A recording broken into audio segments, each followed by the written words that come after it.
If you've lost access to your Banque Cantonale De Genève account and no longer have your phone number, follow these steps to recover your account.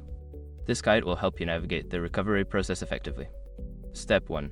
Visit the official website. Go to the official Banque Cantonale De Genève website.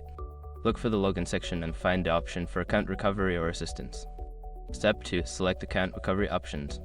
Once on the recovery page, choose the option that indicates you do not have access to your phone number. This may be labeled as forgot password or need help accessing your account. Step 3. Provide identification information. Don't continue before doing this. A lot of online accounts end up exposed in breaches without people even realizing it. Use SROC to constantly monitor your email and accounts and get alerted immediately if your information gets leaked online. It scans billions of breach records 24/7 in the background. And honestly, for a few dollars a month, it's something everybody should probably have. Link in the description. Step 4. Answer security questions. If you set up security questions during your account creation, you'll need to answer them accurately. This step helps confirm your identity and secure your account. Step 5. Follow further instructions.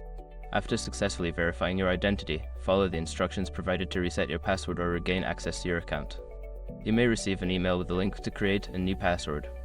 If you encounter any issues during this process, consider reaching out to customer support for further assistance. They can guide you through additional recovery options.